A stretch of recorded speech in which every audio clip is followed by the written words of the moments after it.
Regardez, il y a un an à peu près, nous faisions une manifestation sur les effets secondaires parce qu'on voulait que le sujet sorte. Les secondaires des injections, hein, vous m'avez compris. Bon. Ou effets primaires d'ailleurs, je ne sais pas comment il faut les appeler maintenant. Et puis nous avions à l'époque aussi, parce qu'ils n'étaient pas encore réintégrés dans des conditions qui ne sont pas d'ailleurs acceptables. Hein. J'attends toujours l'indemnisation totale hein, et les excuses officielles. On avait parlé des suspendus aussi beaucoup à l'époque, ils l'étaient encore à ce moment-là. Mais c'est vrai que c'était dans un désert à l'époque. Personne, il y avait l'omerta qui est toujours là, mais qui était beaucoup plus forte encore en France, personne n'en parlait. Et puis, il y a quelques jours là, Aurélien Rousseau, ministre de la Santé, est arrivé sur France Inter, il a dit « Allez-y, braves gens, il n'y a aucun effet secondaire. » Donc vous pouvez y aller, c'est la fin de sa phrase. Parce que la campagne de vaccination venait d'ouvrir, la nouvelle. Alors des plaintes ont été déposées, bien sûr. Nous, on a lancé une pétition qui fonctionne bien pour sa démission. Et en fait, malgré lui, il a ouvert une boîte. C'est-à-dire que vous avez, 3 jours plus tard, France 5 qui a fait une émission sur les victimes d'effets secondaires. C'était du jamais vu en France. Vous avez le professeur Delfrécy dans cette émission qui a dû désavouer Aurélien Rousseau. Et on se dit qu'il ne faut jamais lâcher l'affaire. On se dit qu'heureusement qu'on avait semé ces graines aussi, qu'on n'a pas lâché le sujet. Alors, on n'est pas seul, il y en a d'autres, bien sûr, il y a des associations qui font un boulot extraordinaire. Mais heureusement que dans le champ politique, où c'était un peu le désert, eh bien, nous avons été là avec vous pour porter le sujet. D'autant que cet Aurélien Rousseau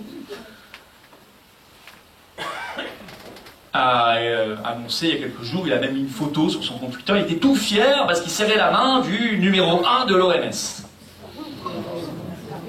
Et il disait, il accompagnait cette photo d'un tweet en disant « Nous avançons sur le traité mondial sur les pandémies ».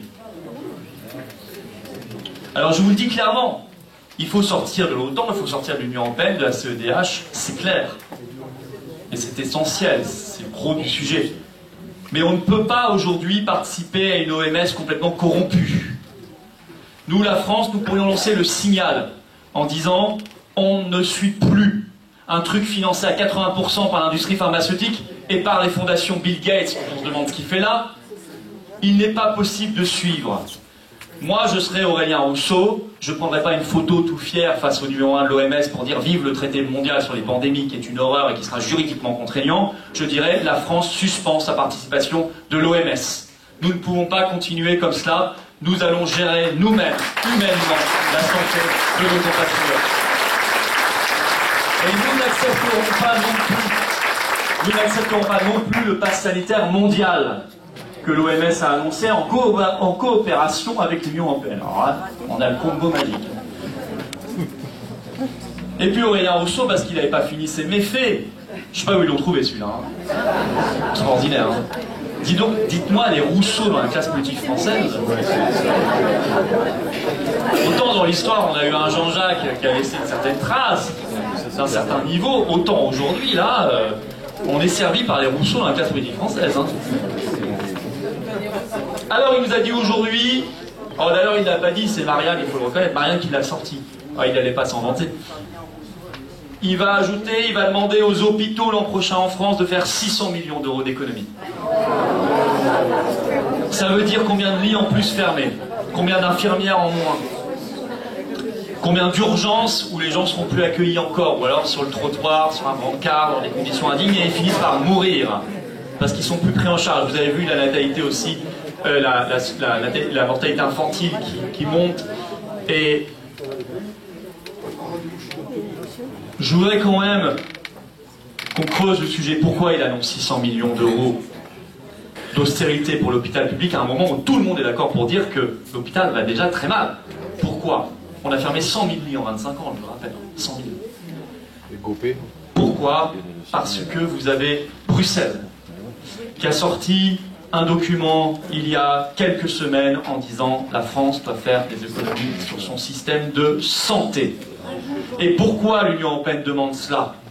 Parce que l'Union européenne veut privatiser tout ça.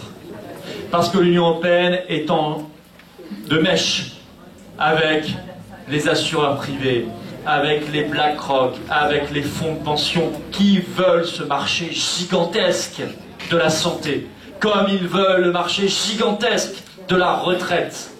D'où cette imposition de la réforme des retraites, contrairement à ce qu'ils disent, ça vient évidemment de l'Union européenne. L'Espagne l'a avoué, la Belgique l'a avoué, et nous au milieu, il en serait autrement, bien évidemment que non. D'autant que nous avons le gouvernement et le président le plus soumis de tous à l'Union européenne. La réalité, elle est là. C'est tellement transparent que figurez-vous que M. Dussopt, le ministre qui a été en charge de la réforme des retraites, avait dans son cabinet un certain, je ne sais plus comment il s'appelle, peu importe, un certain Léo, je crois, qui était son conseiller retraite et qui vient de démissionner du cabinet de son ministre Dussopt pour rejoindre AXA, qui vend des retraites complémentaires. Extraordinaire, la boucle est bouclée. Et c'est ça la République exemplaire. Vous voyez? Là, on est en pleine Macronie, en pleine oligarchie. Alors oui, s'il demande les 600 millions d'austérité à l'hôpital, c'est parce qu'il obéit à l'Union européenne. C'est l'Union européenne, il y a quelques jours, qui nous a imposé ce spectacle navrant. Ils ont fait passer par 49.3, le premier de la saison, hein, la loi de programmation des finances publiques. Moi, j'y ai consacré 3 vidéos parce que c'est un peu technique, mais je vous assure que c'est extrêmement important. C'est une loi que Bruxelles demandait, exigeait, qui doit programmer l'austérité jusqu'en 2027. Sinon, elle ne débloquait pas 19 milliards du plan de relance Covid. Notre argent. Parce que le plan de relance Covid, pour la France, au total, c'est 39 milliards. Mais la France, pour avoir les 39 milliards, verse 80 milliards. Bah oui, on est contributeur net. Donc, pour avoir notre argent, en partie, en petite partie, on doit faire une loi infâme, et comme ils n'arrivaient pas à la faire voter, ça faisait un an qu'ils étaient dessus, au début, l'Assemblée a été courageuse, elle a voté non. Ils sont revenus sur le tapis, et là, qu'est-ce qu'on a vu? Un spectacle navrant des oppositions, entre guillemets. Je vais devoir trouver un nouveau mot, parce que opposition, entre guillemets, c'est long. Mais je ne peux pas dire non plus opposition, parce qu'elle ne s'oppose pas. Collabore. Ouais. Non, mais c'est pas mal trouvé. Alors, ils ont... Le RN avait dit, ne vous inquiétez pas, on va s'abstenir. Véridique, hein, public, hein, tout ça. On va s'abstenir parce qu'il faisait passer la loi. Et puis, le gouvernement leur a fait un cadeau, il a fait un 49.3, comme ça ils n'ont pas eu besoin de voter. Et là ils ont dit, ah non, non, c'est inadmissible, ah oui, c'était facile. Après coup, c'est facile. Mais, 49.3, motion de censure. Ah bah ils n'ont pas voté la motion de censure. Elle n'est pas passée. Il manquait, alors les LR évidemment l'ont pas voté, mais enfin il manquait 22 députés qui n'étaient même pas dans l'hémicycle, on ne sait pas où ils étaient quand même payés, rassurez-vous. Il manquait je ne sais combien de LFI, etc. etc. Bon. Et là, aujourd'hui, il faut quand même qu'on en parle, enfin hier soir, en commission des lois à l'Assemblée nationale, est arrivée la pétition des Français pour la destitution de Macron. Celle qui avait été déposée sur le site de l'Assemblée nationale. Qui, malgré une absence totale de publicité médiatique, avait quand même réuni 70 000 signatures en peu de temps. Donc elle était étudiée en commission des lois. Et il fallait voter pour qu'elle passe en débat, en plénière à l'Assemblée nationale. L'hémicycle complet, c'était intéressant. Parce que ça met le projecteur. Il suffisait juste que la commission le vote. Je vous le donne en mille. Alors, autant j'ai plein de désaccords avec eux, mais il se trouve que LFI a voté pour le coup. On ne peut pas leur enlever. Qui a voté contre? LR, PS, RN. Et le RN a ajouté, bah oui, la vraie destitution, ce sera le 9 juin 2024 quand vous voterez pour nous aux européennes. Non, mais... Donc là, c'est vraiment prendre en plus les électeurs pour des gamins d'âge mental 3 ans. Hein. Et encore, je pense qu'un gamin à 3 ans aura déjà compris. Voilà, c'est ça, si vous voulez. Alors, qu'est-ce qu'il leur faut? Qu'est-ce qu'il leur faut de plus pour destituer Macron? Qu'est-ce qu'il leur faut de plus pour s'opposer réellement à ce gouvernement qui piétine la France, qui piétine nos libertés, qui nous appauvrit, qui fait en sorte qu'on paye l'électricité toujours plus cher, par exemple, alors qu'on pourrait la payer 3-4 fois moins cher, qui ne quitte même pas le marché européen d'électricité, comme d'autres pays l'ont fait, alors que ça pourrait soulager les ménages, les entreprises et les artisans français. Qu'est-ce qu'il leur faut de plus? Un pays qui envoie des armes, sans débat, sans autorisation, sans vote, eux-mêmes sont ridiculisés. Ils leur ont fait passer déjà 18 49.3. C'est un paillasson pour eux, l'opposition. S'essuie les pieds dessus, sans problème. Ben non, apparemment ils aiment bien. Apparemment ils aiment bien. Bah écoutez, vous savez, tout ce spectacle, ce que ça nous apprend, c'est qu'on ne peut compter que sur nous-mêmes. On ne peut compter que sur nous-mêmes.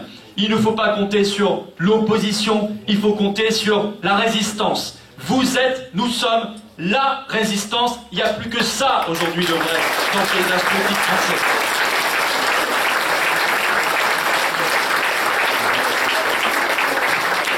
Moi, je ne suis pas là pour aller faire des agapes avec Macron, déjeuner, dîner, peut-être Versailles d'ailleurs. Il n'y a qu'à les inviter à Versailles, ça ira plus vite. Hein.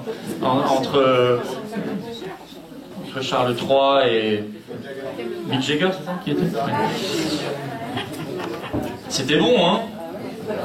Ce dîner vous a été offert par Emmanuel et Brigitte Macron. Non. Ce dîner vous a été... Ça, c'est ce qui était écrit sur le carton. Non, non, non. Ce dîner vous a été offert par le contribuable français. C'est ça qu'il fallait écrire. Bon. Brigitte, la présidente. Bon, mais l'Union européenne, c'est tout ça. Et vous savez, il y a eu le spectacle, de Lampedusa. Lampedusa, Darmanin nous avait dit, aucun n'arrivera en France. Pendant qu'il disait ça, il y en avait un qui passait derrière lui, je pense. Ils sont déjà tous arrivés, évidemment. Comment vouliez-vous qu'ils n'arrivent pas en France, puisque nous sommes dans un système qui n'a pas de frontières, qui s'appelle l'Union européenne et Schengen. Double dose. Ça, c'était un gros mensonge, mais prévisible. Je vais vous dire ce qui s'est passé à Lampedusa, là, 15 500 arrivés en quelques jours, c'était voulu. Les traversées, vous savez, les traversées ne sont pas le fruit du hasard. Soit il y a des traversées parce qu'il y a des ONG avec des bateaux très équipés qui viennent les chercher et qui les font traverser, soit il n'y en a pas, parce qu'il n'y a pas les bateaux, etc. Ces ONG sont financées par l'Union européenne et beaucoup par l'État allemand, qui sont d'ailleurs vantés. Hein. Et en partie aussi par la mairie de Paris et tout ça, bon, les régions et tout ça. L'Europe avait besoin de faire passer, l'Union européenne avait besoin de faire passer son pacte pour la migration. Pile à ce moment-là. 3 jours avant, Ursula faisait son discours sur l'état de l'Union où elle disait on a besoin de ce texte. Elle savait qu'il y avait des oppositions. Ce texte, c'est celui qui relocalise les migrants, sinon 20 000 € d'amende.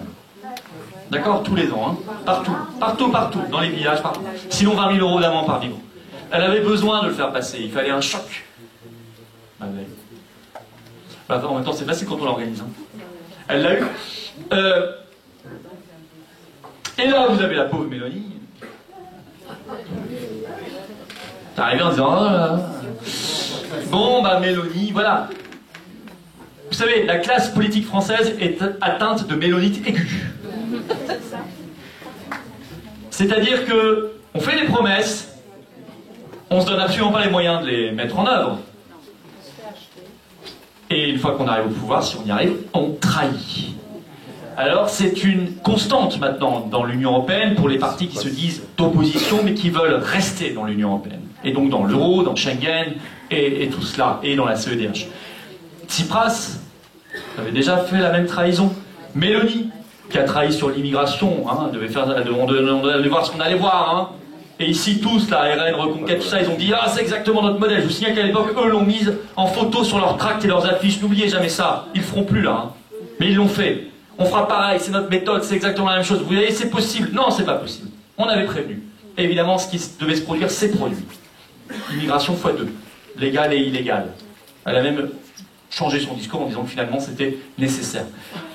Mais il n'y a pas que sur l'immigration qu'elle a trahi. Hein, on en parle moins, mais elle devait supprimer la loi italienne de 2011 qui porte la retraite à terme à 67 ans.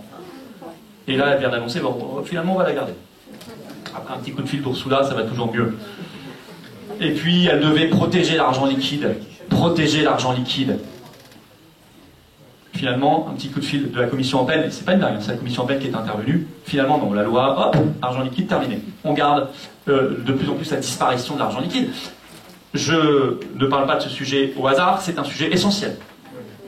Nous sommes très en pointe sur ce sujet.